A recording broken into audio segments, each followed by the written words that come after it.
A mayor edad tenemos mayor posibilidad de desarrollar cálculos, el sexo femenino tiene mayor predisposición y va incrementando a mayor edad.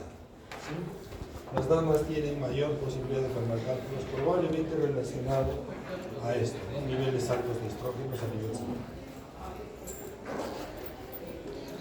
Otro factor que predispone es la gestación, predispone a la formación de cálculos. A mayor tiempo de gestación, mayor es la probabilidad de desarrollar cálculos. Inclusive, una vez que da a luz la señora, tiene mayor predisposición de formación de cálculos.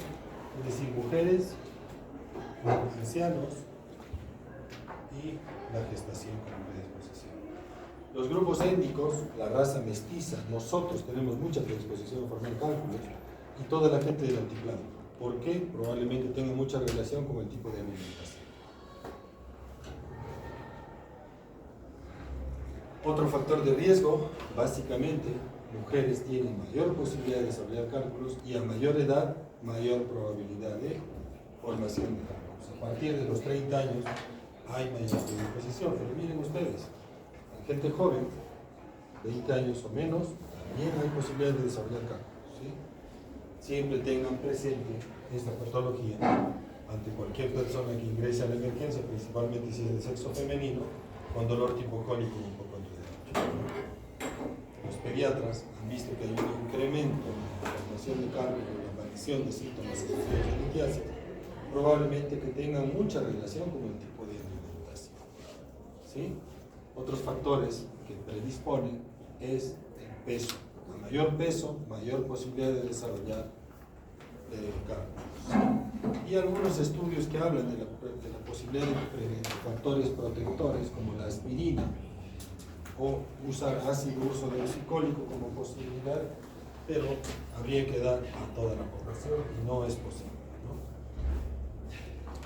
Los cálculos que se forman a nivel de la vesícula biliar, el 99% de ellos tienen varios tipos, principalmente los cálculos de colesterol, que son los más comunes, y los cálculos pigmentarios, que pueden ser negros o pardos. ¿Cuáles son los de colesterol? Principalmente el núcleo del cálculo son cristales de colesterol y asociado a derivados de bilirrubina y glucoproteínas. Los pigmentarios o los pigmentos negros o los cálculos negros están asociados principalmente a depósito de cristales de bilirrubina indirecta a nivel de la vesícula biliar, siempre asociado a una glucoproteína. Y los cálculos pardos son básicamente como principio o núcleo de la formación de estos cálculos, es la posibilidad de cuadros infecciosos a repetición de la vesícula, es decir, que el núcleo principal son bacterias, ¿no? Y asociado a bilirrubinas no conjugadas y sales de calcio. Estos son cristales, básicamente los cálculos son tipos de cristales que se alimentan, precipitan en el lecho vesicular y forman todos estos tipos de cálculos, ¿no? La formación o la forma de los cálculos puede ser indistinta, ¿no? La mayoría son facetados, los de colesterol generalmente tienen esta característica que tienen caras, ¿no? Y básicamente al cortarlos tienen formas de cristales en la partícula, ¿no? Esto es básicamente una microscopía electrónica.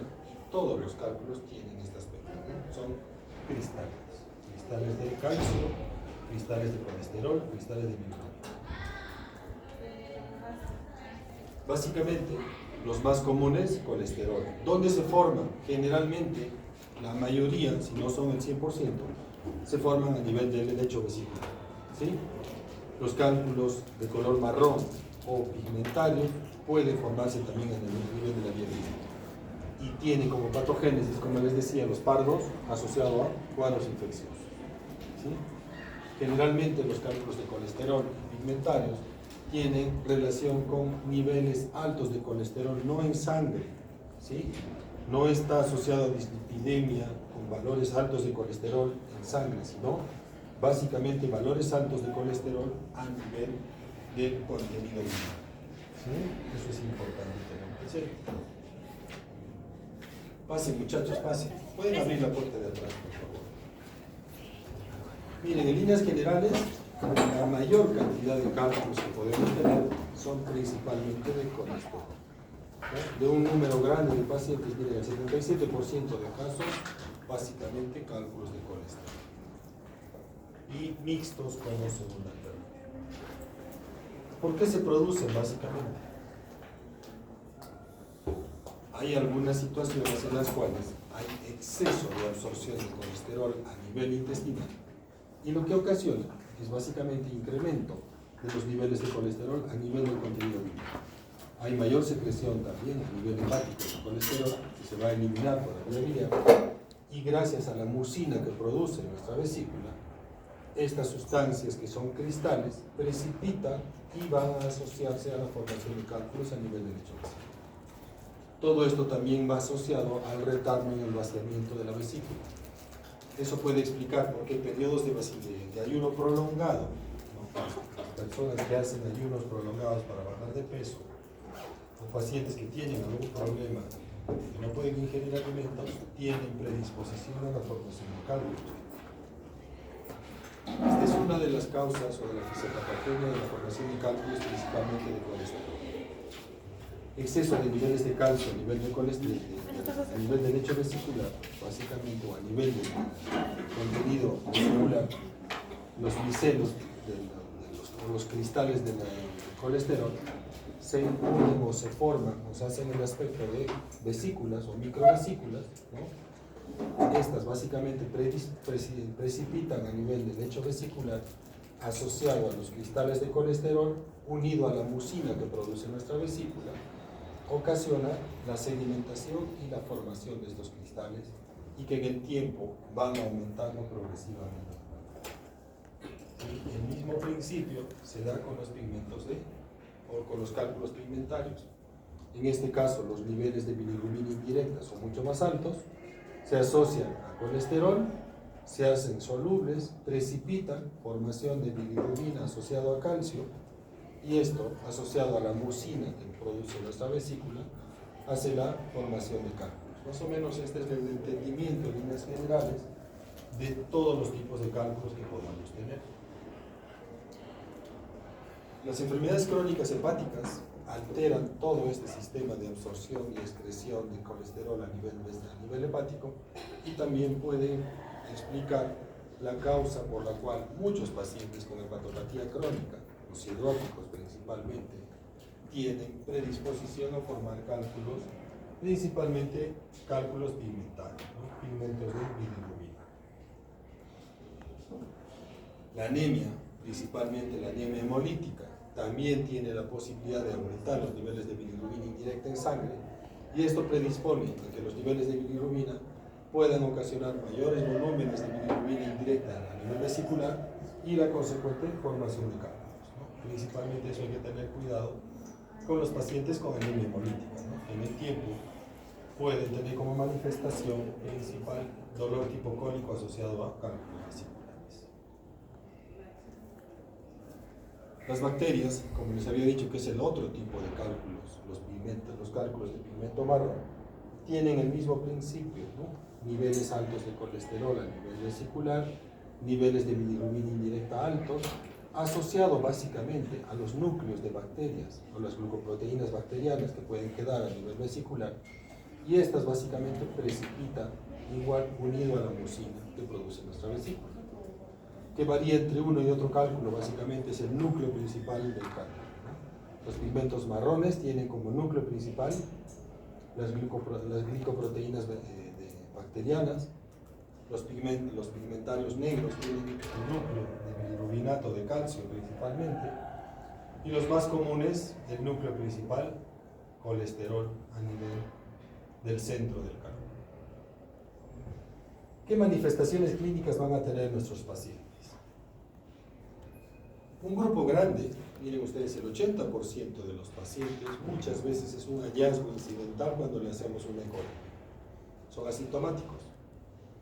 Pero hay otro pequeño grupo de pacientes, el 20% restantes, puede presentarse como un cólico biliar, un dolor cólico en cuadrante superior derecho asociado a consumo de grasas o colecistoquinéticos, o puede haber una inflamación de la vesícula y eso se manifiesta como colecistitis aguda, paciente con dolor en hipocondrio derecho, Murphy positivo, ¿no?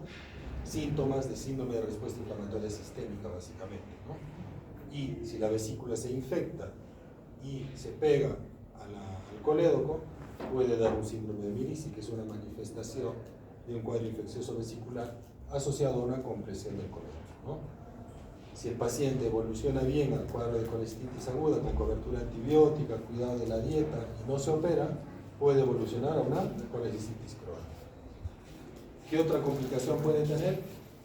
Los cálculos que están a nivel vesicular pueden migrar hacia la vía biliar y causar una obstrucción del conducto. Eso se llama coledocolitis, ¿no?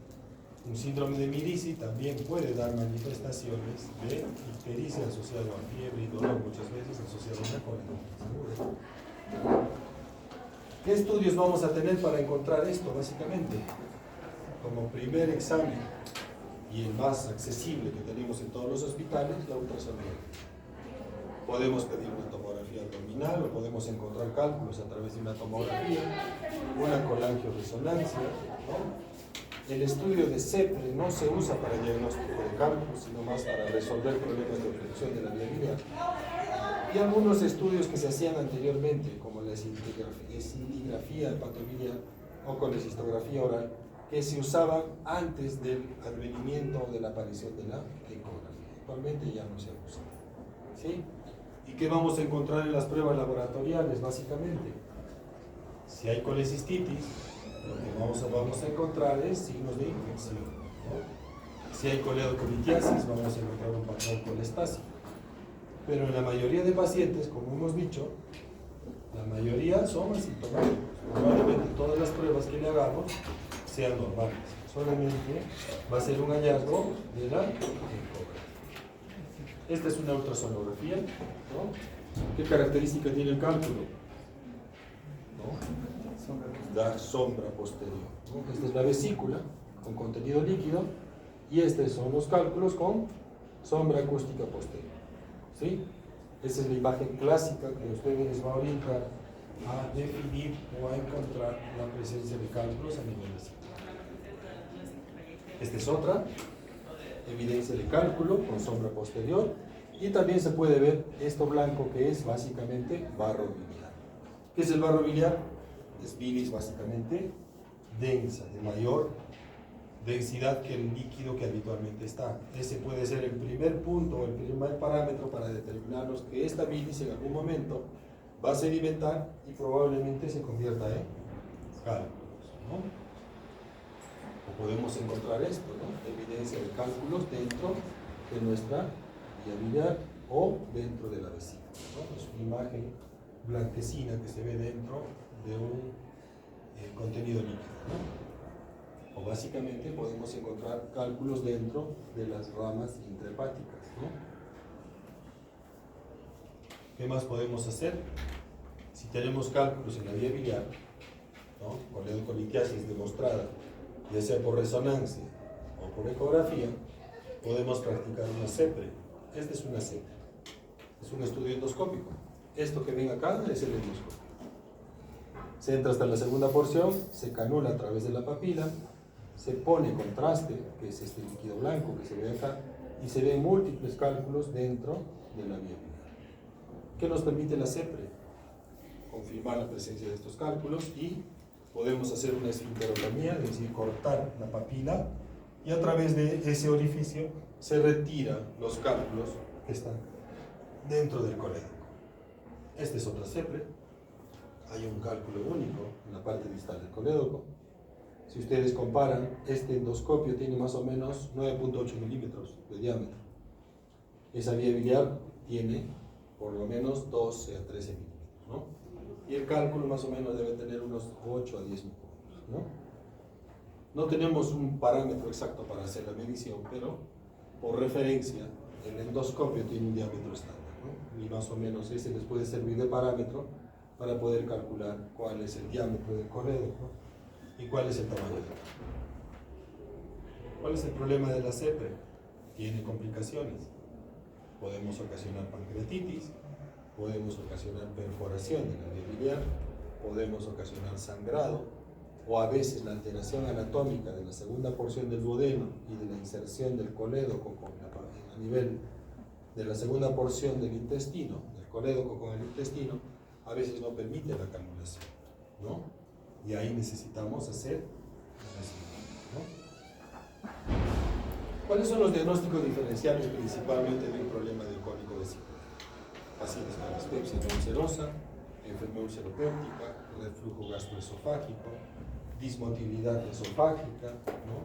Enfermedad cardíaca, litiasis renal, síndrome de intestino irritable. Creo que el diagnóstico diferencial más aproximado puede estar relacionado a patología cardiovascular por la intensidad del dolor.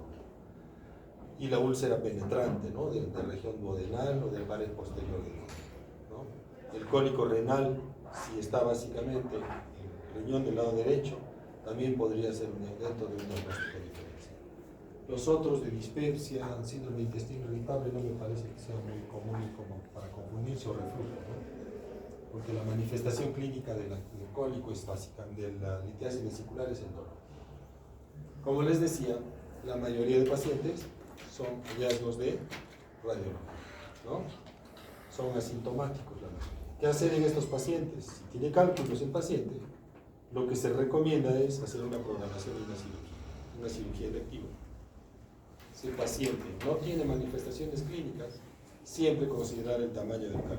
Cuanto más pequeño es el cálculo, más pequeños son los cálculos en la vesícula, mayor es el riesgo de complicaciones, mayor es la posibilidad de que esos cálculos puedan pasar a la vía. No hay que vender la idea del paciente que si sus cálculos son pequeños no debe hacerse. Es mucho más peligroso un cálculo pequeño que un cálculo de 2 centímetros.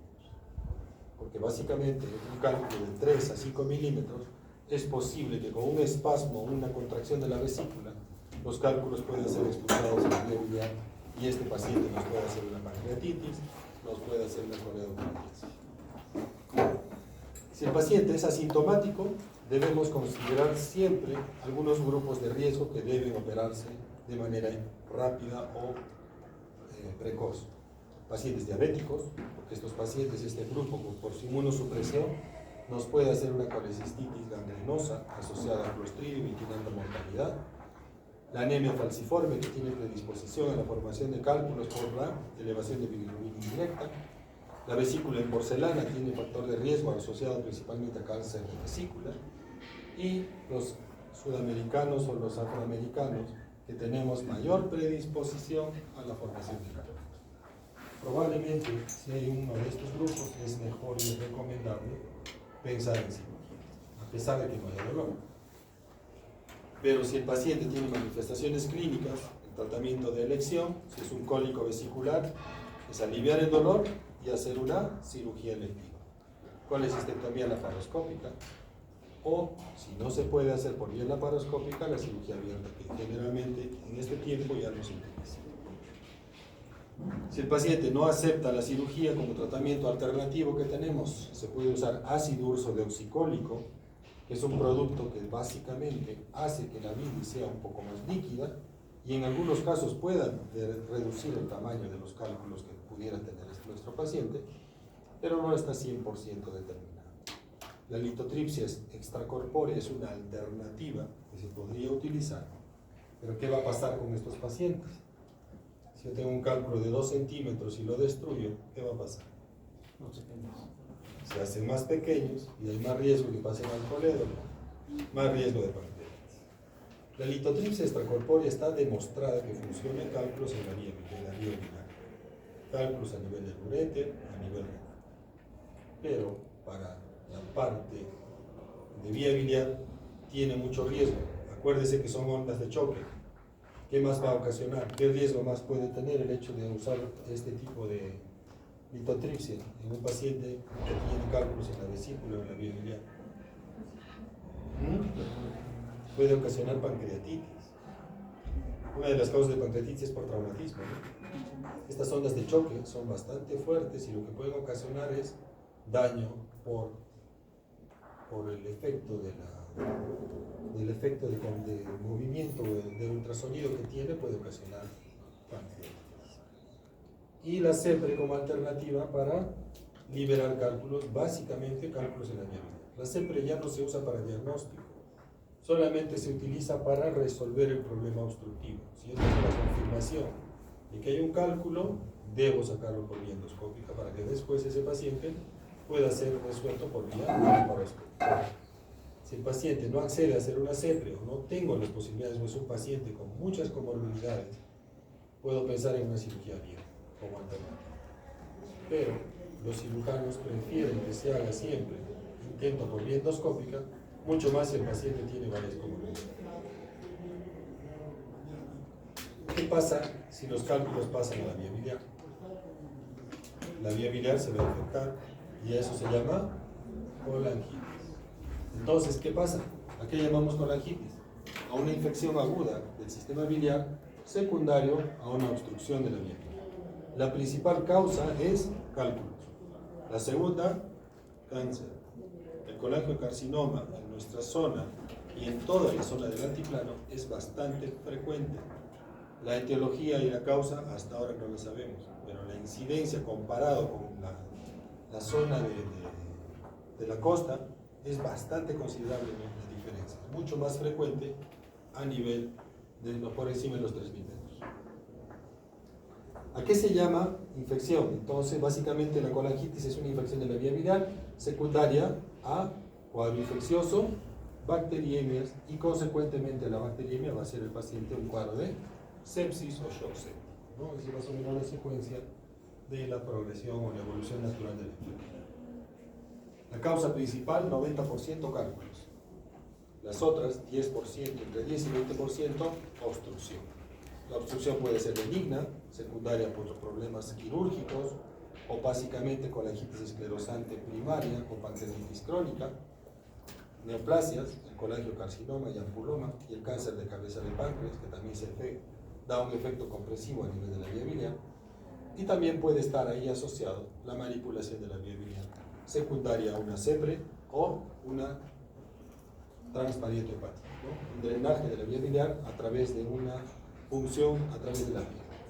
Los quistes de colédoco también son algo no muy común, pero pueden predisponer también a la éstasis de la vía del contenido biliar y la posibilidad de translocación bacteriana. Esta es la evolución natural de la enfermedad, ¿sí? De un problema de colangitis o de un paciente que tiene una obstrucción de la vía biliar. La obstrucción de la vía biliar que va a ocasionar aumento de la presión del contenido biliar dentro del colédoco y dentro de las ramas intrahepáticas. ¿Qué ocasiona? Como hay éstasis del drenaje, las bacterias que están a nivel intestinal empiezan a migrar, a hacer una translocación bacteriana y empiezan a colonizar la vía. Ocasionan una bacteriemia, diseminación bacteriana a través del sistema linfático y que va a ocasionar shock séptico, y si no se trata, ese paciente tiene alta mortalidad. ¿Qué tenemos que hacer entonces? Tratar de encontrar a nuestros pacientes en el periodo inicial de su cuadro infeccioso. Si mi paciente tiene un cuadro obstructivo de la vía biliar y tiene una CEPRE programada de acá a una semana, ¿qué tengo que hacer? Empezar probablemente cobertura antibiótica para evitar el desenlace de colangitis severa y sepsis, ¿no? Dentro de la fisiopatogenia, entonces, lo primordial es el cuadro obstructivo, ¿no? Factores mecánicos que van a obstruir o van a básicamente causar alteraciones del drenaje de la bilis. En este caso tenemos algunos factores que nos van a proteger y otros que nos van a ocasionar daño, ¿no? Los factores protectores, ¿cuáles son? Nuestro esfínter de Oddi. El esfínter de Oddi que permite que la bilis solamente tenga un flujo del hígado al intestino. Se abre cada vez que hay liberación de colecistoquinina a nivel del estómago, a nivel duodenal. Se libera colecistoquinina, relaja el esfínter y permite el drenaje de bilis hacia el intestino. La indemnidad de la unión de las células hepáticas, ¿sí? Unión estrecha entre hepatocitos, evita que las bacterias se colonicen o se metan al sistema portal. Las células de Kupffer, o básicamente los macrófagos que tenemos a nivel hepático, y la capacidad que tiene la bilis de efecto bactericida, ¿no? La liberación y bacteriostático también. Las sales biliares y la liberación o la síntesis de inmunoglobulinas a nivel del conducto biliar permite también o da un efecto protector. Y el flujo biliar, como les decía, en sentido del hígado al intestino, ¿sí? Que va a permitir que lo que quede en el contenido o en el árbol biliar pueda ser liberado y drenado hacia el intestino. ¿Qué va a pasar entonces con los factores agresivos? ¿Qué factores predisponen a la infección? La translocación bacteriana, ¿sí? Las bacterias que van básicamente de la luz intestinal o de la luz del ciego hacia el intestino delgado, ¿no? La translocación bacteriana asociada a ausencia de sales biliares por la éstasis, ausencia de inmunoglobulina A, y también hay pacientes que usan de manera crónica inhibidor de bomba de protones y lo que ocasiona es hipocloride, y esto también predispone a la migración de bacterias y la posibilidad de colonización del árbol. Los mecanismos de defensa, como hemos dicho, se alteran por la éstasis, ¿no? La ictericia obstructiva predispone a la proliferación de bacterias. Básicamente hay una alteración de la inmunidad, ¿no? La fagocitosis y la adhesión de neutrófilos se altera también la capacidad de fagocitosis de las células de Kubler. Todo esto se altera por el incremento de niveles de sales biliares y de contenido biliar dentro del árbol biliar, y eso ocasiona predisposición a la formación de bacterias, desarrollo de bacterias. ¿Cómo se coloniza la vía biliar? Básicamente, translocación bacteriana. ¿Por dónde van? Por el sistema porta principalmente, y la vía ascendente a través del duodeno por alteración de los internos. La vía linfática, y también otra causa primordial o frecuente es la posibilidad de que nuestro paciente tenga una colecistitis aguda, que no se haya controlado, ¿no? Una colecistitis infectada, ¿no? La colecistitis habla de infección de la vesícula. Normalmente, acuérdese que la bilis no tiene bacterias, ¿sí? Pero cuando hay éstasis, hay mayor proliferación de bacterias, ¿no? Y puede haber bacteriemias o migración de bacterias y translocación en casi el 80% de los pacientes. ¿Cuáles son los gérmenes más comunes? Generalmente los gram negativos, aerobios gram negativos, E. coli a la cabeza, Klebsiella, Enterobacter, Escherichia coli, Klebsiella, Enterobacter, creo que son casi el 80% entre todos estos. Y también anaerobios, ¿no? Bacteroides y Clostridium. Este es el que hay que tener mucho cuidado, principalmente en pacientes inmunosupresos. Los pacientes diabéticos tienen posibilidad de que pueda aparecer este tipo de bacterias y hacer un cuadro de sepsis generalizado, ¿no? Una característica del Clostridium, cuando hay una colecistitis gangrenosa, que se llama, hay una destrucción masiva de la vesícula.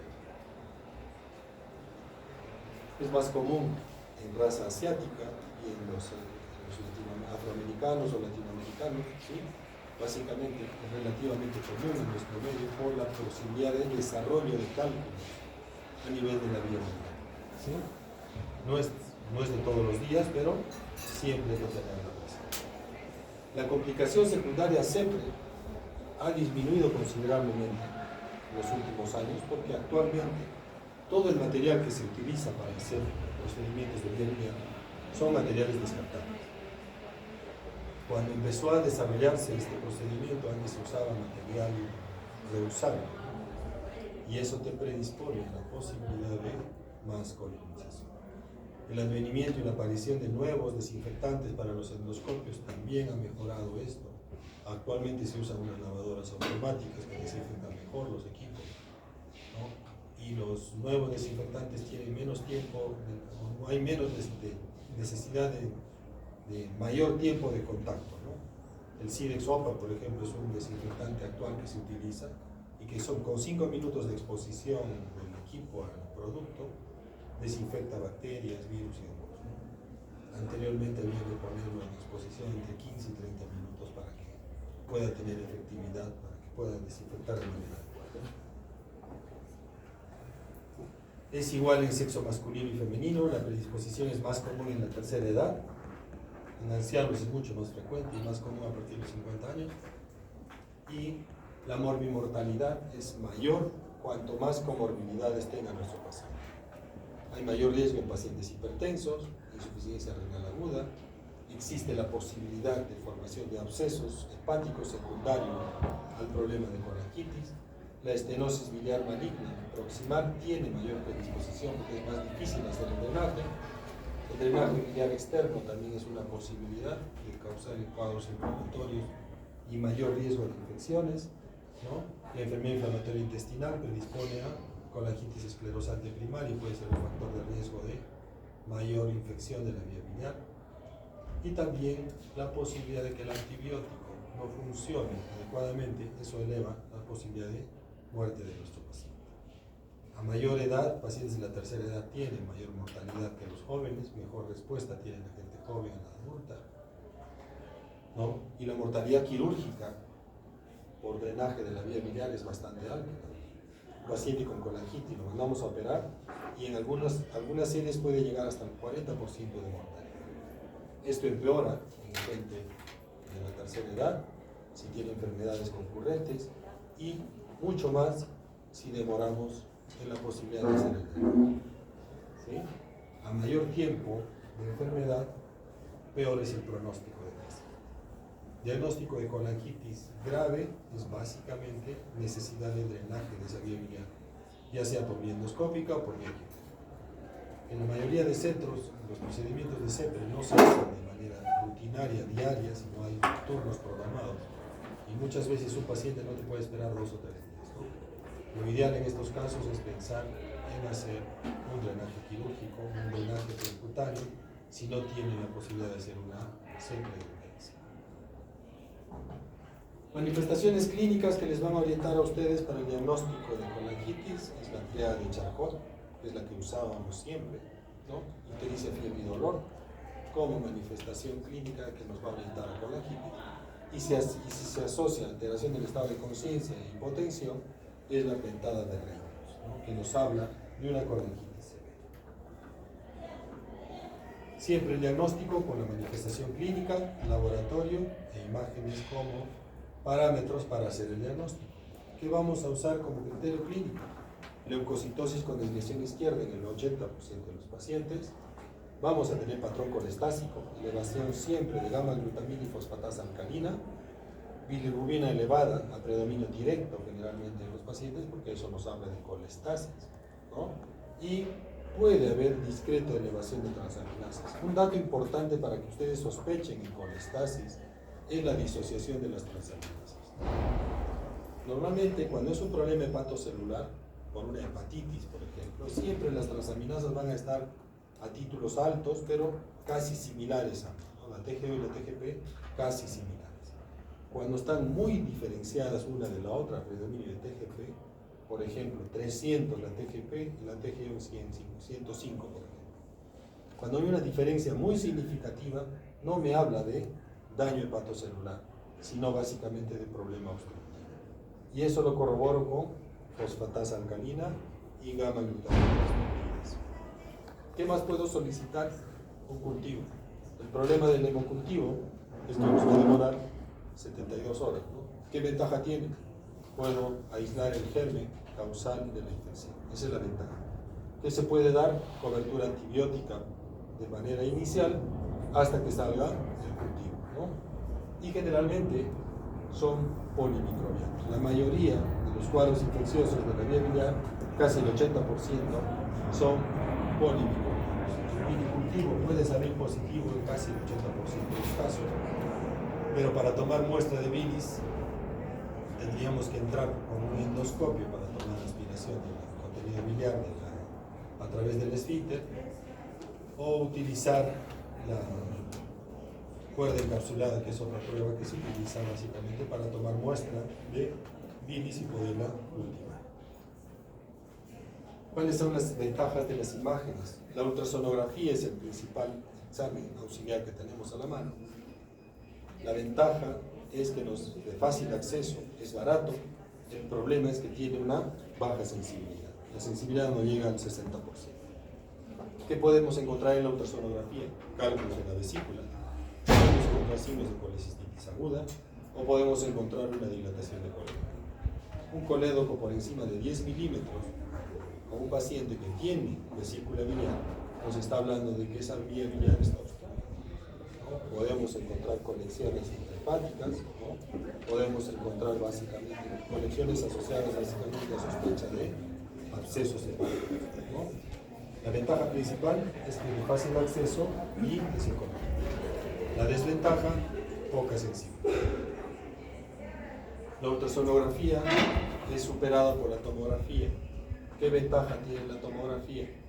Es mucho más sensible, nos permite ver mejor las conexiones intrahepáticas, podemos ver neoplasias de la papila, podemos ver cáncer de páncreas, pero el costo es bastante alto y la sensibilidad para ver la vía biliar no supera el 85%. ¿Sí? A diferencia de la ecografía, tiene poca sensibilidad también para verla. La tomografía helicoidal es mucho más sensible, pero es más cara. ¿Sí?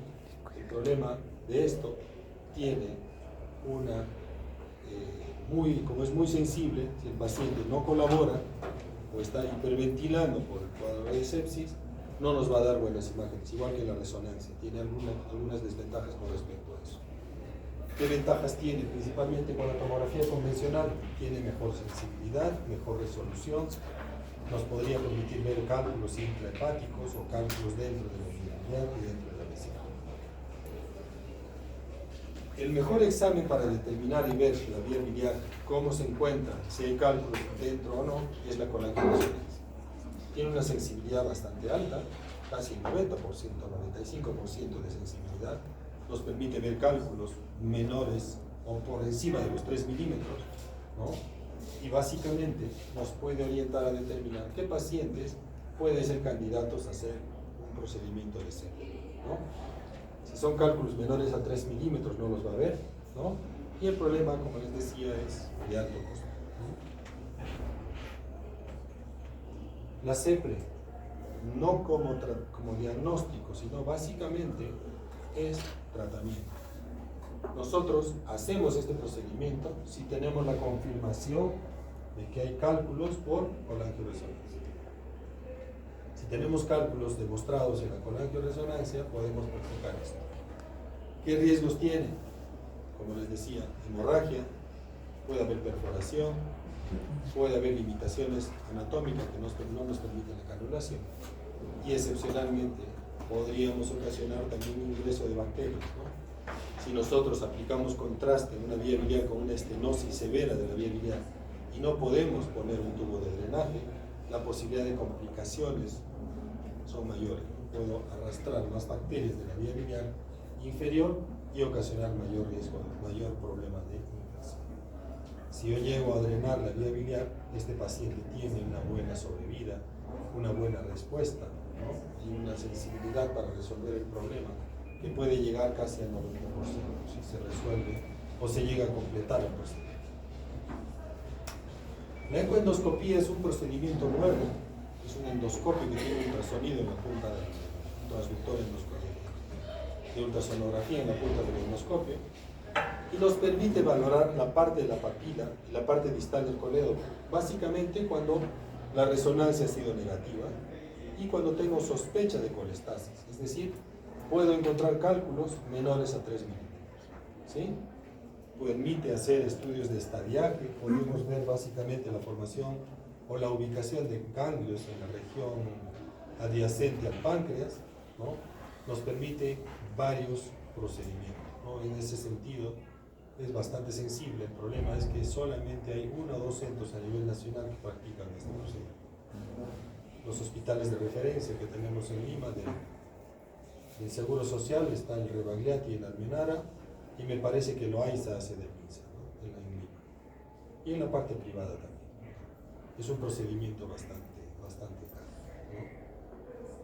¿Cuál sería el algoritmo básicamente cuando tenemos sospecha de un problema de obstrucción de la vía biliar? Primero, ultrasonografía.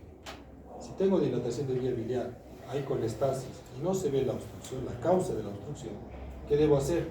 Una colangioresonancia o una tomografía helicoidal, dependiendo de lo que yo tenga en mi hospital, ¿sí?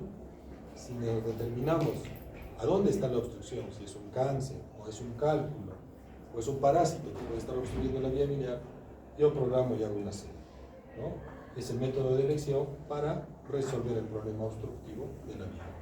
Más o menos esa es la secuencia y el algoritmo de manejo de obstrucción de la vía.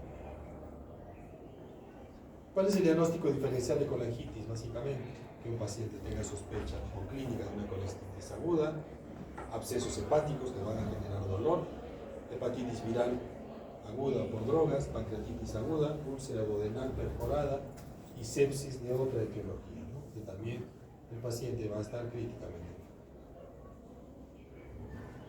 ¿Qué tratamiento damos de elección?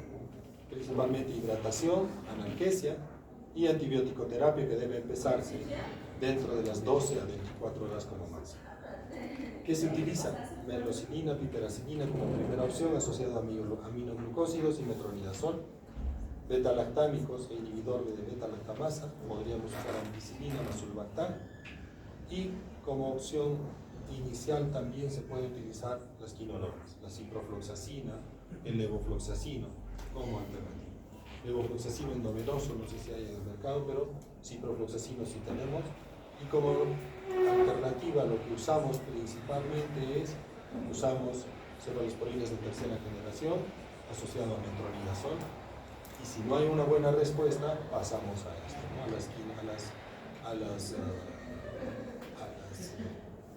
Al ciprofloxacino como alternativa, y también se pueden usar los carbapenems que tienen buena penetrancia a nivel de la vía biliar y el páncreas.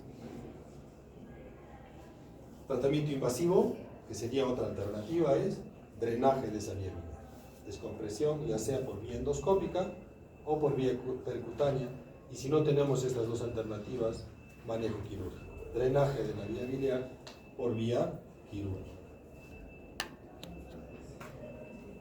¿Qué ventaja tiene el tratamiento endoscópico? Que puede hacerse de manera temprana, si tenemos acceso a hacer de manera urgente, podemos resolver la obstrucción, retirar cálculos. Si tengo una obstrucción por cáncer, puedo poner un stent, que es un tubo plástico que permite el drenaje de la vía biliar, con un éxito por encima del 90%. Pero aún así tiene una mortalidad de casi el 10%, ¿no? Generalmente es mejor que el drenaje percutáneo, es más cómodo para el paciente, no tiene ningún accesorio hacia el exterior. En este caso se pone un tubo de drenaje, un stent interno hacia el intestino, pero el drenaje percutáneo tiene riesgo, ¿no? Uno, que el paciente accidentalmente pueda retirarse, ¿no? Y también a veces hay dificultades para hacer la colocación del mismo, ¿no? A través de guía ecográfica o por guía tomográfica lo hacen los radiólogos, pero a veces no se puede llegar a canonar. Siempre el tratamiento definitivo es resolver la causa, ¿no? Si es cálculos, sacarlos; si es parásito, retirarlo, ¿no? ¿Qué parásitos hay en la vía biliar, muchachos? Ascaris, ¿qué más? Fasciola, ¿dónde es común fasciola? En Cusco. Sicuani, ¿dónde más? Oleante. No oleante, sino anta. Hay zonas donde se come mucho el berro. El nabojaucha, nabojaucha creo que se llama. ¿Han comido? Es una causa muy frecuente de formación de fasciola, ¿no? Se comen huevos de fasciola y hacen todo el ciclo. La fasciola tiene como huésped accidental el humano y generalmente se instala dentro de la vía y se comporta igual que un cálculo.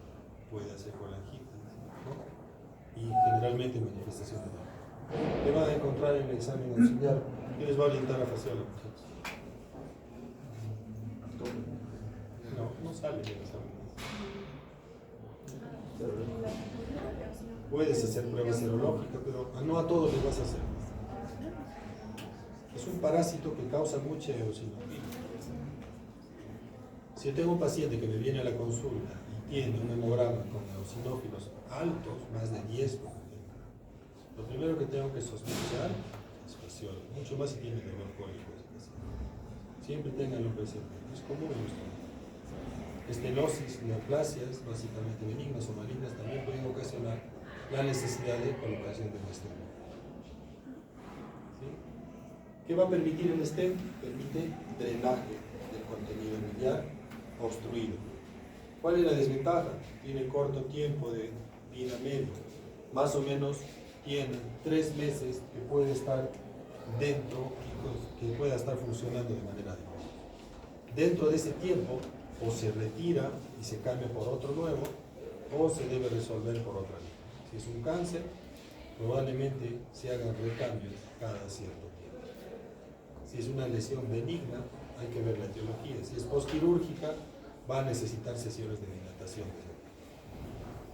¿Sí? El drenaje nasobiliar también es una alternativa. Es una sonda que se pone en la vía biliar y se saca a través de la nariz y se hacen irrigaciones constantes de líquido para poder lavar la vía biliar. Y básicamente se comporta igual que la ventaja de esto es que nos permite irrigar la vía biliar. La desventaja es que no puede estar mucho tiempo, no puede estar hasta una semana, 10 días, y de ahí hay que retirar. ¿No? Los endoscópicos, ventajas que permite la endoscopía. Si es un cáncer, uno lo puedo drenar, otro puedo tomarle muestras, ¿no? Puedo limpiar ese catéter. Disolución de cálculos está relacionado básicamente a un nuevo accesorio que se está usando en vía biliar, que es un spyglass. ¿Qué es el spyglass? Es un accesorio que se pasa a través del endoscopio, del duodenoscopio, y permite canular, o sea, tiene otro endoscopio, una visión bastante fina que pasa a través del canal de biopsia, y a través de ese catéter se puede irrigar un líquido a alta presión, y también se puede utilizar un láser, un tipo de rayo láser que permite la destrucción de cálculos cuando son bastante grandes. A eso se llama la disolución de cálculos. Los tratamientos invasivos pueden ser percutáneos. Una falla puede ser que no podamos resolverlo de manera adecuada o podamos drenar una parte solamente de la vía biliar. Si está obstruido el hepático común y yo le pongo un tubo de drenaje en la rama derecha, lo más probable es que no drene adecuadamente la rama izquierda. O sea, básicamente tiene algunas limitaciones. El tratamiento invasivo percutáneo permite drenaje en tiempo prolongado, ¿sí? Disolución y extracción por litotripsia de cálculos es bastante difícil de hacer, habría que dilatar la zona donde hemos puesto el tubo de drenaje externo, pero sí permite que se resuelva de manera rápida, ¿no? Tiene básicamente la posibilidad de que si lo dejamos mucho tiempo puede ser también una puerta de entrada de bacterias. El tratamiento quirúrgico, ¿cuándo lo usamos? Cuando la CEPRE no ha funcionado, cuando el drenaje percutáneo no ha funcionado. ¿Qué hacer? Hay que aperturar esa vía biliar, hay que hacer una coledocotomía y dejar un tubo de drenaje, ¿no? Es el tubo en T, es el QER que le ponen los mexicanos para drenar la vía biliar. Tiene alta mortalidad, alto riesgo de complicaciones. Si hacemos una cirugía de emergencia, básicamente el 40% puede fallecer, ¿no? Si es una cirugía electiva, baja la mortalidad, porque es un paciente estable, baja el 3%. ¿Qué factores, básicamente, qué desventajas tiene? Muchas veces no sabemos cuál es la etiología, porque a veces no tenemos abordaje a la zona obstruida al 100%, ¿sí? Básicamente depende mucho de la condición preoperatoria y perioperatoria del paciente, y básicamente hay riesgo de que la infección pueda extenderse hacia el hígado, ¿no? ¿Cuál es el pronóstico de estos pacientes? Va a depender mucho de la severidad del cuadro infeccioso. Va a depender mucho del tiempo y de de cuán rápido yo hago el diagnóstico y tratamiento. Va a depender de qué gérmenes estén ocasionando la infección y cuán rápido yo defina qué antibiótico le voy a dar a mi paciente, las condiciones médicas subyacentes, y también va a depender de la causa de la obstrucción. Si es un cáncer, el pronóstico se ensombrece. Si es una obstrucción por un parásito, retiramos el parásito, le damos antibiótico y el paciente va a mejorar considerablemente, ¿no? Si es una obstrucción benigna, hay que permitir la dilatación de la vía biliar para poder corregir este paro obstructivo. Acuérdense que el stent solamente tiene una vigencia de 3 meses. ¿Sí?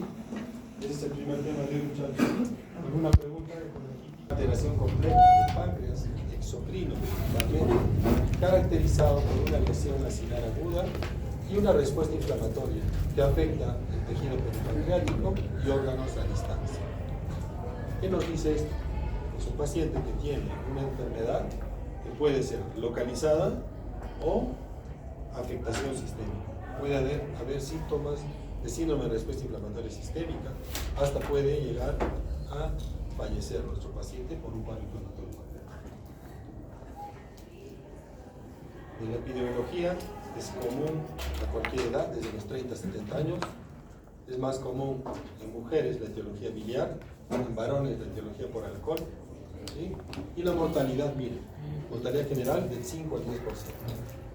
Y va a aumentar al 35% si hay complicaciones, y si hay una pancreatitis necrohemorrágica, puede llegar hasta el 50% de los casos de muerte.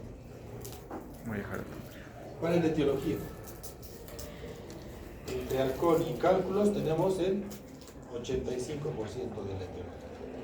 Biliar hasta el 75%, alcohol el resto, 30% más. Idiopática, que básicamente no sabemos la causa, probablemente esté asociado a microlitiasis. Acuérdense que todos los estudios que hemos visto ven cálculos por encima de los 3 milímetros. Si tenemos un cálculo de 3 milímetros en la vía biliar distal, no lo va a ver la ultrasonografía, no lo va a ver la resonancia. Ahí podrían entrar a tallar esta etiología no determinada. Pero con cálculos y alcohol tienen el 85% de las causas. Otras, iatrogénica, asociado aquí a cirugía y a CEPRE, ¿no? Miren cómo es la vía biliar.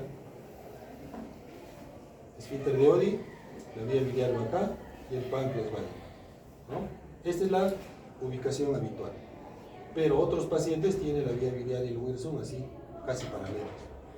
Cuanto más pegado es el Wilson al colédoco, mayor dificultad para hacer el procedimiento de CEPRE y mayor posibilidad de complicaciones. Traumáticas, esto es más común en niños, ¿sí? Hiperparatiroidismo, hiper o dislipidemias, ¿no? Hiperlipiproteinemias. Pacientes con dislipidemias, es decir, con valores de triglicéridos por encima de 1000, tienen alta probabilidad de desarrollar pancreatitis. Infecciosas, la gestación, autoinmune, vasculitis, consumo de medicamentos, miren ustedes, cualquier tipo de medicación puede ocasionar pancreatitis. Desde diuréticos, estrógenos y inmunosupresores. Y algunos antibióticos. Miren, la tetraciclina también puede causar pancreatitis. Congénitos asociados al páncreas de Lisu. Y un grupo especial que siempre tiene que tener presente. Una persona que no tiene una etiología, es decir, tengo una ultrasonografía que no encuentro cálculo, no consume alcohol, no está en edad fértil y hace una pancreatitis sin ninguna explicación y tiene más o menos 40, 45 años, tengo que sospechar la posibilidad que puede ser un debut en cáncer de páncreas. Pancreatitis de etiología no determinada, estudien la posibilidad de cáncer. Muchos pacientes debutan con pancreatitis y a veces es un dato inicial que les puede dar tiempo a resolver esto. ¿Sí? ¿Cuál es la fisiopatogenia? Existe básicamente como mecanismo de todos los cuadros o las teorías que pueda haber, es autodigestión del tejido pancreático. ¿Sí? Existen daños sistémicos que van a ocasionar vasodilatación, aumento de la permeabilidad capilar, ¿sí? Formación del tercer espacio, coagulación vascular diseminada, ¿sí? Y básicamente en casos severos que va a ocasionar colapso circulatorio, insuficiencia renal, falla respiratoria y el paciente fallece. El comportamiento de uno u otro paciente depende mucho de la idiosincrasia de cada persona. ¿Qué puede pasar? Yo puedo hacer una CEPRE a un paciente y ingreso a la vía pancreática 3-4 veces y ese paciente me hace una pancreatitis. En otro grupo igual, ingreso igual a la vía biliar y el paciente no tiene ninguna manifestación. ¿Sí? O en otro grupo, yo entro al colédoco, saco el cálculo, nunca he entrado al páncreas y el paciente me hace una pancreatitis severa. Va a depender mucho de la idiosincrasia de cada persona, no depende del agente causal, sino de la respuesta de cada persona. Otro dato importante, la pancreatitis es severa desde el comienzo o leve desde el comienzo. no hay migración ni cambio de una pancreatitis leve a severa. Lo único que ha demostrado que hay mejoría de la evolución natural de la enfermedad es cuando nosotros encontramos un cálculo asociado a colangitis y nosotros hacemos una CEPRE dentro de las 48 horas. En ese grupo especial sí se ha notado que hay mejoría considerable cuando se hace el procedimiento, ¿no? Si pasa en ese tiempo la evolución natural de la enfermedad, no mejora. ¿Cuál es entonces la causa principal? La autodigestión del páncreas. ¿Por qué? Por activación de estas proenzimas que son liberadas, inactivas dentro de nuestro páncreas. Dentro de los acinos se liberan estas sustancias, principalmente el tripsinógeno. El tripsinógeno inactivo es el que liberamos generalmente. ¿Qué pasa en nuestros pacientes con pancreatitis? Se activa y se convierte en tripsina, ¿no? Hay activación del polipéptido de tripsinógeno y todo esto activa la cascada inflamatoria. ¿Qué pasa si se activa el tripsinógeno o la tripsina? El tripsinógeno se convierte en tripsina dentro del páncreas. Se activan las otras enzimas que causan autodigestión. Dentro de los zimógenos que se producen dentro del páncreas se activan la quimiotripsina, la polipeptidasa, la carboxipolipeptidasa, la profosfolipasa A y el tripsinógeno. Todos estos como proenzimas, por efecto de la tripsina activada dentro del páncreas, se convierten en enzimas activas dentro del páncreas. Tenemos carboxipolipeptidasa, elastasa, fosfolipasa A2, quimiotripsina y más tripsina y fosfolipasa A2. Todo esto ¿qué ocasiona? Autodigestión. Se liberan también factores inflamatorios, la bradykinin, interleuquinas, ¿sí? Factor liberador, activador de plaquetas y factor de necrosis tumoral alta. Todo esto ¿qué ocasiona? Toda la cascada inflamatoria que la van a evidenciar con las manifestaciones clínicas del paciente. ¿Sí? Para que despierte. La teoría primordial que se entiende o que se conoce como causa principal de pancreatitis, como hemos dicho, los cálculos son la principal causa. ¿Qué pasa? El cálculo obstruye el conducto y ¿qué va a ocasionar? Aumento de la presión dentro del conducto pancreático y dentro del conducto pancreático. Este aumento de la presión activa las enzimas dentro de los acinos pancreáticos y ocasiona toda la cascada inflamatoria que conocemos. Entonces, obstrucción y reflujo. ¿Sí? Y el otro, básicamente, asociado principalmente a la otra etiología que es consumo de alcohol, es básicamente la liberación o el acetaldehído como agente causal tóxico directo que incrementa la permeabilidad de la membrana acinal y altera el citoesqueleto del páncreas.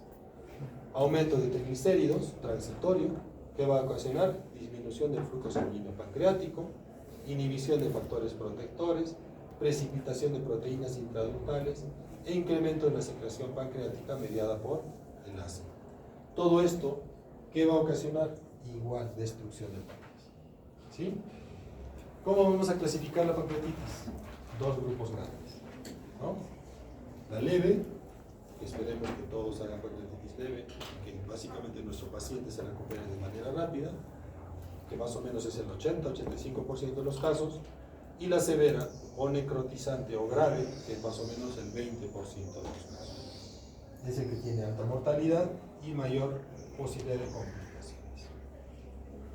Esta es una pancreatitis leve y esta es una severa, destrucción masiva del páncreas, necrosis. ¿Sí? El 95% de las muertes suceden en pacientes con pancreatitis severa. ¿Sí? De todos los que se mueren, son los que han hecho pancreatitis severa. Una leve, generalmente no se muere. ¿Qué manifestaciones clínicas tiene? ¿Cómo hacemos el diagnóstico? Datos clínicos, laboratorio, imágenes, ¿no es cierto? ¿Qué síntomas clásicos tiene nuestro paciente? Dolor en el abdomen superior con irradiación dorsal, es el clásico dolor en cinturón, puede irradiarse al hombro, ¿no? Básicamente por la manifestación o el dolor irradiado que tiene este paciente, ¿sí? Aumenta la posición supina y generalmente es progresivo.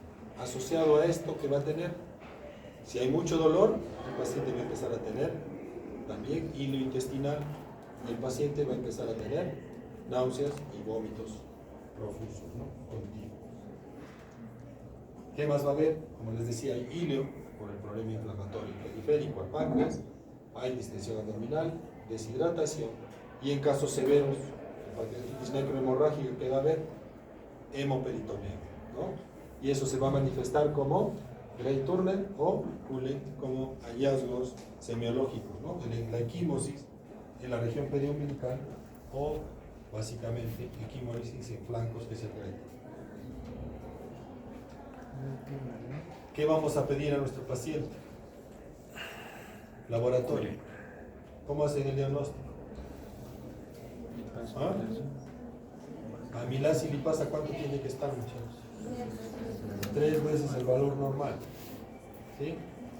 Acuérdense que la amilasa tiene una vida media de 48 horas. Después se empieza a consumir, empieza a disminuir. La lipasa puede durar hasta 2 semanas en sangre.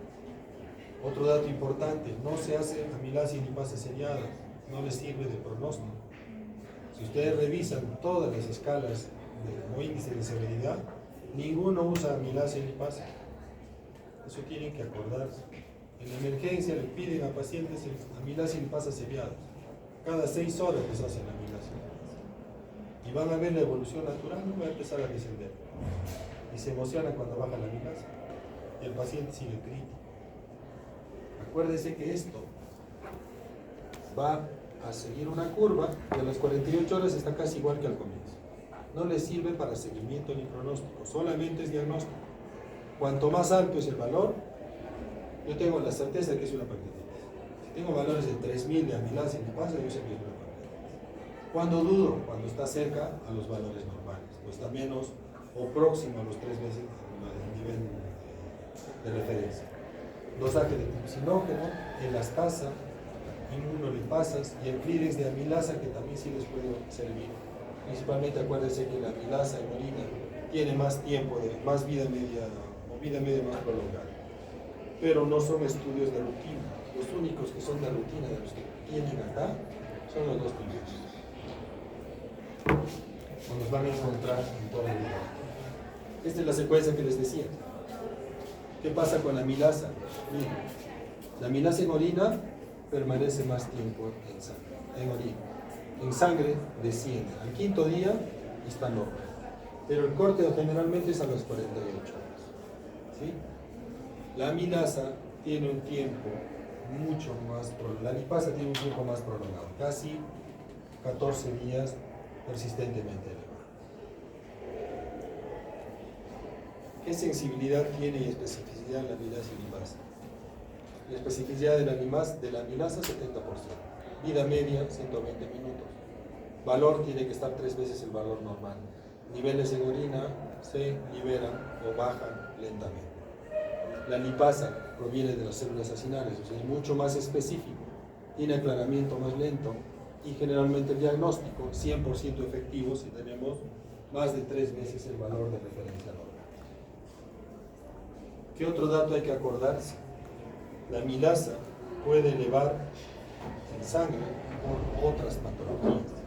Miren, paciente que tiene parotiditis va a tener amilasa alta, neoplasias, patología de vía biliar, insuficiencia renal, obstrucción o isquemia intestinal, embarazo ectópico, perforación intestinal. Todos estos cuadros tienen elevación de amilasa. ¿Con cuáles tengo que tener? Básicamente, diagnóstico diferencial cuando la lipasa está alta. La lipasa es propia de páncreas, ¿no? Pero puede elevarse, miren, en isquemia y perforación. Pancreatitis, isquemia y perforación, voy a tener elevación de lipasa. En esos casos yo tengo que descartar siempre la posibilidad de perforación de víscera hueca o isquemia o trombosis o infarto vesícula, ¿no? Las imágenes. El examen de primera línea es la ultrasonografía, pero no nos permite ver el páncreas. ¿Para qué nos sirve la ultrasonografía? Básicamente para detectar la posible causa o la posible etiología. Yo básicamente le hago la ultrasonografía para ver si hay cálculos dentro de la vesícula, ¿sí? no nos permite ver páncreas, porque básicamente el paciente con pancreatitis tiene hilo intestinal y el aire no permite ver bien la vía. La tomografía es un examen ideal para ver páncreas. Nos va a ver la cantidad de necrosis, nos va a ver si hay aire, nos va a ver si hay pseudoquistes, si hay hemorragia y calcular cuánto de páncreas está destruido. ¿Cuál es el problema? Para yo determinar estas complicaciones, tengo que hacerlo con... ¿Cómo tengo que hacer la tomografía? ¿Ah? Con contraste. ¿Qué tengo que tener presente entonces para hacerle con contraste? Función renal, ¿no? Tengo que tener una creatinina menos de 1.5. ¿Y qué más? Debo hacer la tomografía después de 72 horas del cuadro de pancreatitis. No le hago de ingreso. Si no, va a dar una falsa información. Ese es el problema de la tomografía. Esta es una tomografía sin contraste. Los riñones se ven más claros, más oscuros que el cuerpo vertebral. ¿Qué se ve acá? Un páncreas aumentado de tamaño, hay borramiento de la grasa peripancreática, ¿sí? Y pareciera que hay conexiones. Este tipo de imágenes utiliza una clasificación de Baltasar. Todas las imágenes que van a ver sin contraste tienen una denominación de Baltasar. ¿Qué sería esto? Un Baltasar A, B o C, o F. ¿Ah? A es páncreas normal, B, páncreas aumentado de tamaño, C, borramiento de grasa peripancreática, D, una colección, E, más de 2 colecciones. Esto sería un C, un páncreas grande. Pero miren acá estas dos imágenes que pareciera que hay aire, ¿no? Esta tomografía, por eso es que necesitamos ese tiempo para poder ver la organización de esta complicación, ¿sí? ¿Qué busca el contraste? Ver necrosis. Acá no podemos determinar si esto va a necrosarse. Por eso hay que esperar ese tiempo prudente de 72 horas. Cuando tenemos a nuestro paciente con pancreatitis en la emergencia, tenemos que utilizar algunas escalas para determinar cuál es el pronóstico del paciente y cuán severa es la clínica. ¿Qué tengo que hacer? De todas maneras, estimar la severidad mediante algunos estudios, ¿no? ¿Qué tengo que principalmente buscar? Nuestros pacientes con pancreatitis severa son los que se complican. ¿Qué puede haber? Buscar áreas de necrosis, buscar posibles infecciones y la disfunción orgánica, ¿sí? O falla multisistémica. ¿Qué es lo que buscamos en nuestros pacientes con pancreatitis? ¿Qué podemos usar como criterios pronósticos? Principalmente los que más se usan, y el más antiguo es Ramsay, ¿no? Apache, para pacientes críticamente enfermos, esto lo utiliza la unidad de cuidados intensivos y emergencia, ISAM y Baltasar, que son los que más se utilizan. Y el PCR como pronóstico de infección. Actualmente se utiliza otra escala que es Atlanta, ¿sí? Y Marshall. Hay muchas. ¿Qué características tiene Ramsay? Ramsay tiene criterios al ingreso a la emergencia y controla las 48 horas, si no llego a los 3 puntos. Ramsay, pancreatitis leve, menos de 3 puntos. Pancreatitis severa o paciente con mal pronóstico, más de 3 puntos. ¿Cuál es el problema de Ramsay? Tiene criterios diferenciales, si es de origen biliar o si es otra etiología. Si mi paciente tiene cálculos, tengo que usar estos criterios alimenticios. Más de 70 años, glucosa más de 220, DHL más de 400, AST más de 250 y leucocitos 18. Si no tengo cálculo como etiología, es por consumo de alcohol, por ejemplo, utilizo esto. 55 años, glucosa más de 200, DHL 350, AST 250 y leucocitos 16. Lo que varían son los números. Si yo tengo 3 puntos de ingreso, es pancreatitis severa. Y no me causa ningún problema, ya lo mando a UCI y lo manejamos ahí. Pero si tengo menos de 3 puntos, ¿qué voy a hacer? Tengo que esperar 48 horas. Y tengo que hacer otro cálculo a las 48 horas. igual biliar y no biliar. No biliar, disminución de hematocrito, caída de hematocrito de más del 10%, calcio sérico menos de 8 miligramos por decilitro, déficit de base de más de 4 miliequivalentes por litro, aumento de nitrógeno ureico más de 5, secuestro de líquido de más de 6 litros y caída o presión parcial de oxígeno menos de 60. Y si es de origen biliar, tiene valores similares, disminución de hematocrito, calcio, déficit de base, aumento de volumen y secuestro de líquido más de 4 litros. Ahí no se utiliza presión parcial de oxígeno. Pero ahí tenemos la posibilidad de hacer una valoración a las 48 horas. ¿Qué hacemos las 48 horas? Lo tienes que tener en emergencia, ¿no? Y tomar la decisión de qué está pasando con tu paciente y si va a tener complicaciones. Ese es el inconveniente de Ramsay. Criterios de ingreso determinan la severidad del proceso inflamatorio inicial. Criterios a las 48 horas determinan efecto sistémico de las toxinas, es decir, las posibles complicaciones que pueda tener. El inconveniente, que hay que esperar 48 horas. 3 o más criterios indica pancreatitis severa. Valor predictivo positivo, 50%. Valor predictivo negativo, 90%. Es decir, nos sirve bastante. El problema es el tiempo. ¿Qué nos mide también? Mortalidad, ¿no? 3 o más criterios, 28% de mortalidad. 5 a más criterios, 5 o 6, 40. 7 a 8, 100% de mortalidad. Es decir, cuanto más puntos tienes, peor es el problema, ¿no? PCR, ¿a qué nos sirve? Básicamente es un valor predictivo de infección, ¿sí? Pero nos sirve después de 48 horas.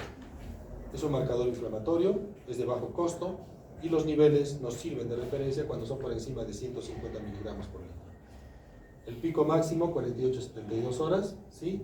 Y nos va a permitir correlacionar con la severidad del cuadro. No se debe utilizar al inicio, salvo después de 48 horas, que nos va a indicar la posibilidad de pronóstico o riesgo de infección. Apache es una clasificación que se utiliza para todo paciente críticamente enfermo, no es solamente para pancreatitis. 8 más puntos, pancreatitis severa en el caso de los pacientes con pancreatitis, y básicamente es un parámetro para determinar que este paciente debe ser manejado en la unidad de terapia intensiva. ¿Sí? Esta es la clasificación o la escala de Apache. ¿Qué ventaja tiene esto? Esta tabla la tienen en emergencia, ¿sí? Son hojas que están impresas y nosotros podemos hacer con un checklist, ¿no? ¿Qué cosa debemos solicitar? Básicamente es un procedimiento que no solamente es exclusivo de pancreatitis, es para todo paciente críticamente enfermo y el parámetro es 8 puntos. 8 más, ese paciente debe ser manejado en una unidad de terapia intensiva. VISAP es una clasificación relativamente sencilla y nos permite hacer una clasificación, un estadiaje con muchos criterios clínicos. Igual el corte son 3 puntos. Miren ustedes. Nitrógeno ureico más de 2, más de 25. Alteración del estado mental, lo podemos sacar clínicamente.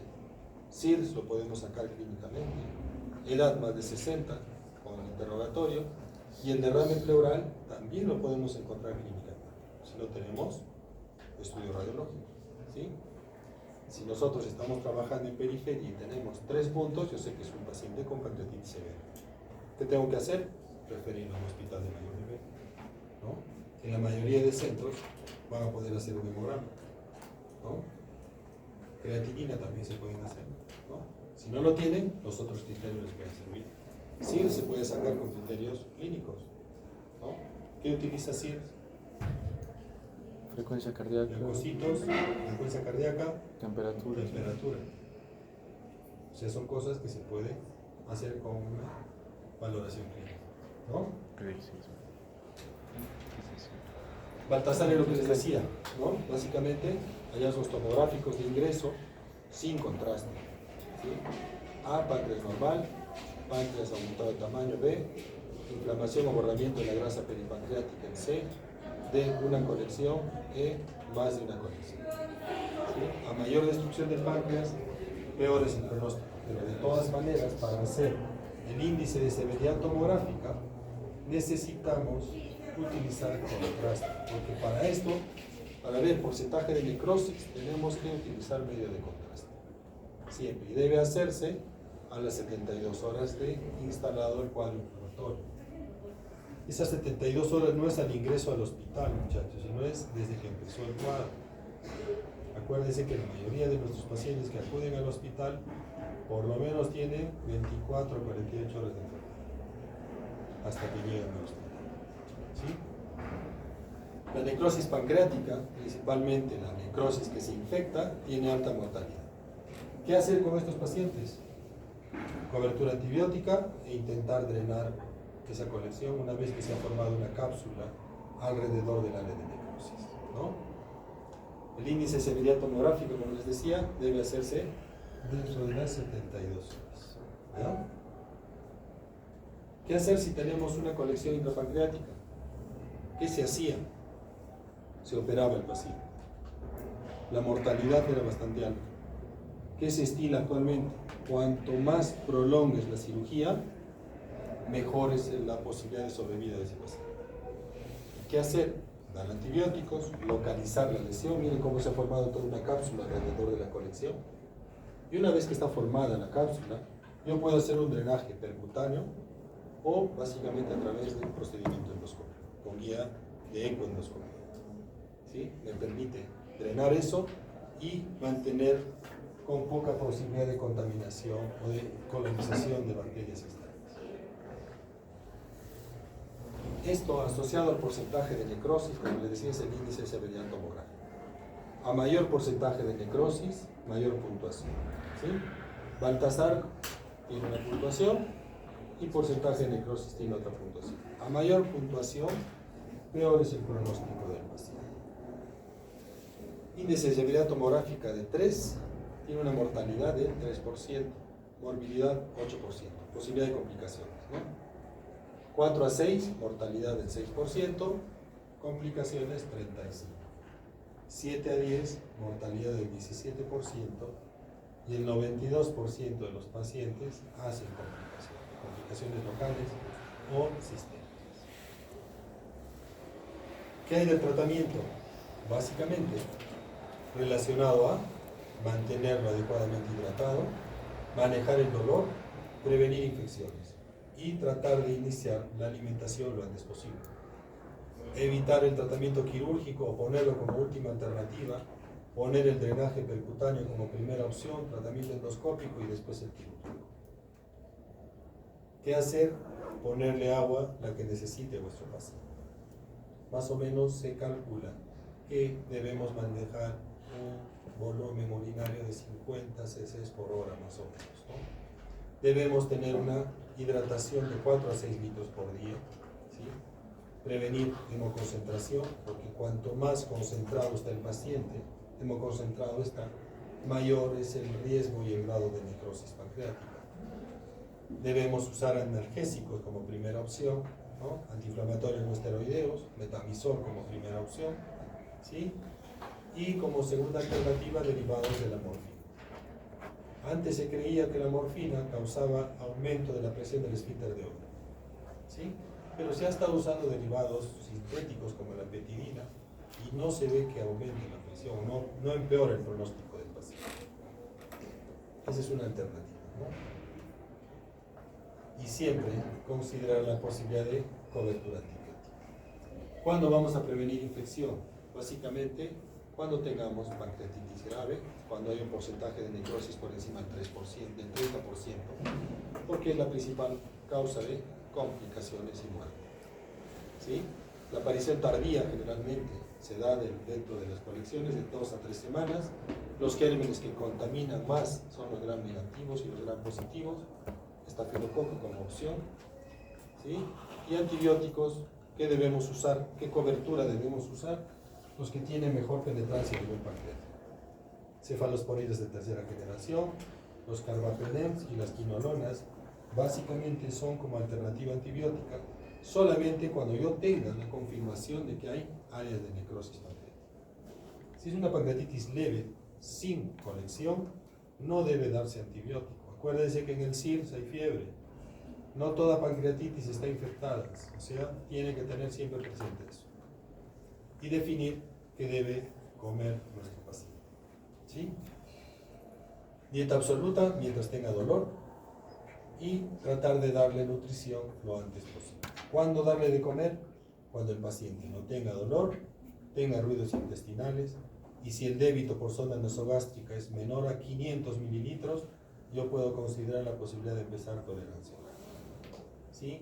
Es mejor la nutrición enteral que la parenteral, eso también hay que tener presente en las pancreatitis severas. ¿Sí? Y el tratamiento endoscópico, como les decía al comienzo, se puede considerar hacer una CEPRE con una papilotomía y extracción de cálculo dentro de las 72 horas si mi paciente tiene la confirmación que es colangitis, tiene cálculo enclavado en el colédoco y básicamente yo sé que en ese, y tiene menos de 72 horas de evolución. Ahí puede funcionar el drenaje de la vía biliar como alternativa de hacer un procedimiento endoscópico. Pasado ese tiempo, ya no es prudente hacer una CEPRE, sino hay que esperar la evolución natural. Tratamiento quirúrgico de una necrosis infectada generalmente se da después de las 2 semanas. La cirugía precoz, miren cuánto de mortalidad tiene, casi el 65%. Y las complicaciones graves asociadas a la cirugía, perforación, isquemia intestinal, sangrado, síndrome compartimental. Cuando uno abre un paciente, no te alcanza la pared abdominal para volverlo a cerrar. Hay tanta presión intraabdominal que no te permite hacer una cirugía adecuada. ¿Sí? Es mejor esperar este tiempo prudente, 2 a 3 semanas, para poder resolver por vía quirúrgica, si no lo podemos resolver por otra vía. Lo ideal es tratar de hacer un drenaje por vía percutánea o por vía endoscópica. Este es más o menos un esquema, un algoritmo de qué hacer con la pancreatitis. Inicialmente, resucitación, hidratación, analgesia, ¿no? Si tiene criterios de severidad de acuerdo a la escala de Apache, ¿qué podemos hacer? Severa, ¿qué vamos a hacer? Tomografía y vemos cuánto de necrosis tiene el paciente. Si tiene más de 30% de necrosis, antibiótico por 1 semana. Si hay respuesta, le continúo 3 semanas de antibiótico. Si no hay respuesta, drenaje percutáneo con guía tomográfica.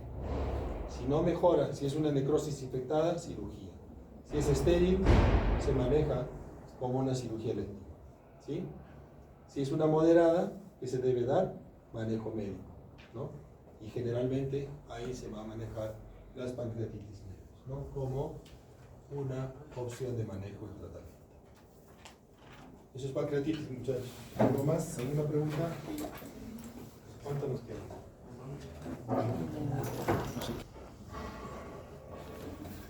Es muy común, como les decía, y miren, en la zona de Bolivia, México, India, y nuestra zona está incluida dentro del altiplano. La relación varón-mujer, 1 a 3. ¿Sí? Las mujeres menores a 40 años tienen una tasa de 3.5 por cada 100.000 habitantes, y en hombres es 0.5 por 100.000 habitantes. ¿Por qué las mujeres tienen más predisposición a formar cáncer de vesícula que los hombres? ¿Qué hemos dicho en cálculos de la vesícula? Es más común en mujeres, ¿no? La principal etiología es cálculos, como factor de riesgo. En el grupo de 40 a 49 años, la tasa de mujeres aumenta 7 veces y luego se duplica cada decenio. ¿Sí? Y alcanza un máximo a los 70, entre los 70 y 79 años. Es más común en mujeres que en hombres. ¿Sí? La distribución por edad, miren, es más común a partir de los 50 años. ¿Sí? Hasta la tercera. Factores de riesgo. Principal causa, colelitiasis. Es el principal factor de riesgo. El 90% de las personas tienen un cálculo por encima de 3 centímetros como factor de riesgo para cáncer. ¿Sí? Cuanto más grande es el cálculo, mayor es la posibilidad de desarrollar cáncer. Un cálculo mayor a 3 centímetros se asocia con 10 veces mayor riesgo de desarrollar cáncer que un cálculo de 1 centímetro. En serie de pacientes sometidos a colecistectomía electiva por colelitiasis se encuentra, miren, incidentalmente, casi el 3% de las vesículas examinadas por patología en cirugías selectivas tiene cáncer in situ de vesícula. Este dato les obliga a ustedes, toda vesícula que se saque por vía quirúrgica, ya sea laparoscópica o cirugía abierta, debe ir a anatomía patológica. ¿Sí? Es un principio que deben tenerlo. Toda parte del cuerpo que se retire debe ir a patología. ¿Sí? Muchas veces, ¿qué pasa? No, le encarece el costo de la cirugía y se descarta la vesícula. ¿Qué pasa a los 10 años? Paciente con metástasis a nivel hepático y no saben por qué tiene cáncer. Y probablemente esa vesícula ha podido ser la puerta de entrada o ha sido la causa de la neoplasia. Siempre vesícula que se extrae debe mandarse a anatomía patológica y hacerse un estudio secuencial de todas las partes de la vesícula. ¿Sí? Vesícula en porcelana es otro factor de riesgo. Frecuencia de cáncer que fluctúa básicamente entre 20 y 60% asociado a este tipo de vesícula. Colecistitis crónica por salmonela también es otro factor de riesgo. Colitis ulcerativa, acuérdense que es un paciente con inmunosupresión, casi 10 veces más riesgo de cáncer por cuando tiene colitis ulcerativa el paciente. Pólipos vesiculares, acuérdense que un pólipo por encima de 10 milímetros tiene mayor posibilidad de desarrollar cáncer. Si yo tengo una ultrasonografía con una imagen polipoidea como es esta, y este pólipo tiene más de 10 milímetros, esa vesícula debe extraerse. ¿Sí? Si es menor a 10, se puede hacer estudio ecográfico de control. Pero ese paciente tiene que salir con la convicción del consultorio de que si supera 10 milímetros, debe operarse. ¿Sí? Miren, la mayoría son pólipos de colesterol, pero si es un adenoma, la posibilidad de que esto se desarrolle y se convierta en cáncer es bastante alta. La factibilidad de que un pólipo entre 5 y 10 milímetros sea neoplásico es del 15%, casi hasta el 30%. ¿No? Por eso que a partir de los 10 milímetros, esa vesícula debe ser extraída. ¿Cuál es el problema? No tenemos acceso a retirar ese pólipo. Si tuviéramos acceso endoscópico, podríamos retirar el pólipo igual como lo que hacemos en colon o estómago y nos permitiría o nos evitaría la cirugía. Los tipos histológicos más comunes, adenocarcinoma, adenoacantomas y el espinocelular. Los tumores papilares crecen de preferencia de forma intraluminal, superficial y se diseminan por vía intraluminal. Estos son los más comunes. ¿Qué ventaja tienen? Si está localizado en la pared, yo puedo resecar esa vesícula y es una cirugía curativa. Mucho más si está en el polo libre, ¿no? Si está hacia la parte pegada hacia el hígado, siempre hay que hacer estudios adicionales, ¿no? Este es un cáncer de vesícula, ¿no? Tumor asociado a cálculos. Estos cálculos están en el colédoco, pero inicialmente deben haber estado dentro de la vesícula. Localización más común en el fondo, 60%, en el cuerpo 30% y en el cuello 10%. Es más frecuente en la zona libre de la vesícula. ¿Sí? La mayoría, como les decía, es por cirugía electiva, ¿no? Colecistectomía, menos del 10%. Cuadro similar al cálculo vesicular. ¿Qué manifestaciones va a tener? Dolor en hipocondrio derecho en el 80% de los casos, náuseas, intolerancia a grasas, pérdida de peso, fiebre, obstrucción e ictericia, o masa palpable ya cuando la lesión neoplásica es bastante grande, ¿no? Síntomas de enfermedad avanzada, baja de peso, ictericia, dolor, masa palpable, adenopatías supraclaviculares, o encontramos lesiones metastásicas a nivel hepático. Eso es lo que tratamos de evitar, ¿no? La metástasis puede ser generalmente por vía linfática, por vía canalicular o por vía hematógena, que es lo menos común. Pero acuérdense que si el cáncer, como les decía, está pegado al polo adherido al hígado, la neoplasia va a invadir el hígado por contigüidad. Generalmente va a afectar el segmento 5 y el segmento 4. Están en la base del hígado, ¿no? ¿Qué análisis de laboratorio vamos a tener como posibilidad para estudiar? En los exámenes auxiliares vamos a tener pruebas colestásicas, que este tumor va a estar infiltrando probablemente la vía biliar. Voy a encontrar fosfatasa alcalina elevada, gamma glutamina elevada, y como marcador tumoral voy a encontrar el carcinoma embrionario y el 19,9 elevado. ¿Sí? Estudios de imágenes, ultrasonografía, tomografía, la CEPRE como para posibilidad de drenaje de la vía biliar, la colangioresonancia y ultrasonido endoscópico para ver si hay ganglios comprometidos. Gamagrama de vías biliares normalmente no lo hacemos en endoscopio. Esta es una ultrasonografía. Acuérdense que el cálculo da sombra posterior, ¿no? Miren todo esto, es un tejido proliferativo en toda la parte libre de la vesícula, pero no tiene sombra. O esto, ¿no? Es básicamente un hígado con invasión e infiltración. Hay todo un tejido infiltrativo a nivel hepático. Y esto es una CEPRE. Que ven ahí. La vía biliar. Vía biliar. Coledoconistal, normal. Acá, como carcomido, ¿no? Y acá distendido. Esta es la imagen característica del cáncer, ¿no? Mordida de manzana que le llaman. Todo esto dilatado y acá hay una obstrucción. Es la zona que corresponde a la zona vesicular. El hepático común es el que está comprometido. Ese sería un tumor de plástico, ¿no? Vesícula biliar con una lesión heterogénea, media extraña, ¿no? A nivel del fondo, ¿no? Y acá se ve un calculito con sombra posterior. ¿Cómo hacemos el estadiaje? Básicamente, igual que en todos los tumores, ¿no? Básicamente el tumor que se localiza en la mucosa muscular, invade la capa o la pared muscular, ¿no? Invade la serosa, capas de la pared o ganglios a distancia, extensión hacia hígado o a órganos vecinos, ¿no? Y el TNM que conocen, ¿no? Básicamente tumor localizado o que se infiltra en el transcurso del tiempo, va avanzando hacia el espesor de la pared, N formación de nódulos o de ganglios y metástasis. Metástasis a distancia, M0 no hay metástasis, M1 a distancia o ganglios localizados. Esto básicamente va a depender de lo que nosotros hagamos en un estudio tomográfico, ¿no? Y muchas veces el estadiaje se completa en el acto quirúrgico también, ¿no? El pronóstico básicamente va a depender de la cantidad de ganglios presentes y de órganos comprometidos. Cuanto más invasivo es el tumor o más agresivo es el tumor, básicamente va a haber mayor compromiso de órganos vecinos, principalmente hígado, ¿no? Que es el de difícil manejo. ¿Qué opciones tiene?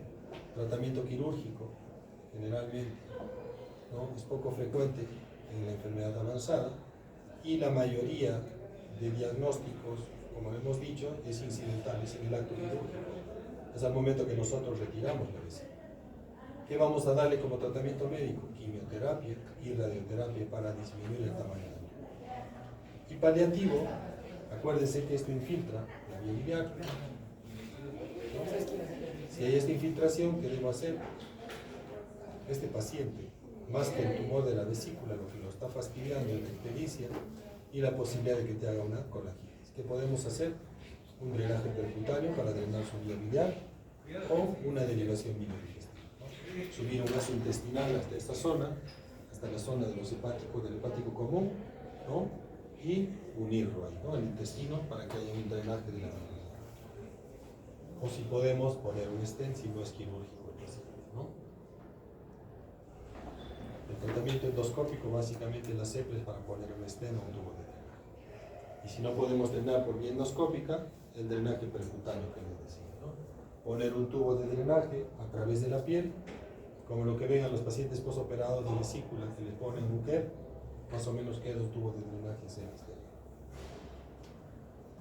El tratamiento quirúrgico básicamente va a depender del estado y del grado de compromiso tumoral. Las neoplasias in situ generalmente son colecistectomías simples y el 100% se resuelve de manera adecuada, pero cuando hay una invasión, ¿qué vamos a hacer? ¿No? Si hay invasión de serosa y subserosa, cirugías radicales, ¿no? Inclusive con hepatectomía, resecciones de la parte del lóbulo 5 o del segmento 5 y del segmento 4 del hígado, ¿no? Básicamente. Y también tiene que valorarse y estadiar los ganglios para iliares, que se llaman, ¿no? Para ver si hay compromiso o no de esa zona.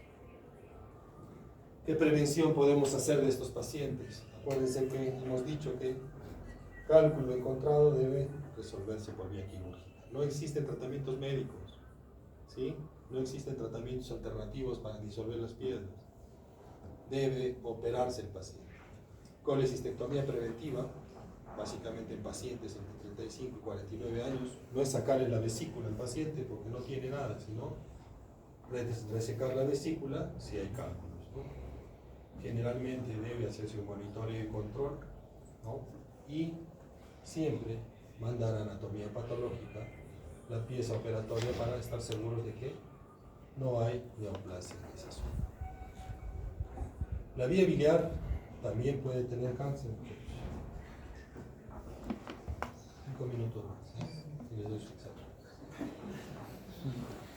Miren, los cánceres de vía biliar pueden ser intrahepáticos, ¿no? Es decir, todo lo que está dentro de las ramas intrahepáticas del hígado, que más o menos corresponde al 5% de las neoplasias, o extrahepáticos, todos los que están en el hepático común, a nivel del colédoco, ¿sí? Y a nivel del ampolla. Los extrahepáticos a nivel ileal son básicamente los tumores que tienen un nombre, un epónimo, que es el tumor de Klatskin, y los distales al ilio, que son los colangiocarcinomas distales. El tumor de Klatskin es el más común, 60-80% de las presentaciones. ¿Sí? El Klatskin tiene varias variantes, de acuerdo al compromiso, ya sea de todo el hepático común, o si compromete una rama derecha o la rama izquierda. Tipo 1 es el clásico, ¿no? Compromete solamente el hepático común. El tipo 2 ya empieza a comprometer las ramas derecha e izquierda. El 3A compromete rama izquierda o rama derecha. El 3B, rama izquierda. El tipo 4 compromete ambas ramas y el tipo 5, básicamente 4, compromete también segmentos internos. Esto de la clasificación es más dirigido a la parte quirúrgica, con respecto a qué cosa va a hacer el cirujano. Nosotros tenemos un Klatskin de cualquiera de estos tipos que tenemos que hacer, intentar drenar esa vía. Cuanto más extenso es el tumor, más difícil es la posibilidad de poner un tubo de drenaje, ¿no? Si tenemos una extensión masiva del tumor hacia las ramas intrahepáticas, lo más recomendable es pensar en un drenaje percutáneo, ¿no? Si tenemos este tipo de tumor, el tipo 1, yo puedo poner un tubo de drenaje en una rama derecha y en la rama izquierda, 2 tubos de drenaje, y va a permitir un drenaje adecuado de la vía biliar. Eso se hace por vía endoscópica. El 70% ocurre a partir de la tercera edad, 50-70 años, ¿sí? Es un poco más frecuente en varones que en mujeres, ¿sí? Y como factores de riesgo tenemos, miren, colangitis esclerosante primaria, colitis ulcerativa, el quiste de colédoco, que es una afectación que tiene posibilidad de desarrollar cáncer, anomalías en la unión hepatobiliar, infección crónica por Clonorchis sinensis, cálculos en las vías biliares intrahepáticas que no son resueltos, litiasis biliar crónica, pacientes formadores de cálculos, y la exposición a esta sustancia, ¿no? Dióxido de cloro. Hay otros pacientes que tienen riesgo de desarrollar cáncer, que son pacientes que utilizan insecticidas y fertilizantes, estos tipos de productos que usan los agrónomos para prevenir contaminación o ¿cómo se llama? Los órganos fosforados y ese tipo de cosas. Tienen mayor riesgo de desarrollar patología neoplásica en la vía biliar y en el hígado. El cáncer principal, adenocarcinoma, ¿sí? El papilar, nodular y difuso, que son los más comunes, y generalmente la manifestación y la característica de ese tipo de tumores son de crecimiento lento, y son básicamente tumores que crecen hacia el interior de la luz, más que compromiso periférico. Son pacientes que tienen una sobrevida relativamente larga si nosotros hacemos un drenaje adecuado de la vía. Este es un colangiocarcinoma, ¿sí? Crecimiento básicamente que compromete tanto la vía biliar intrahepática como el exterior, ¿no?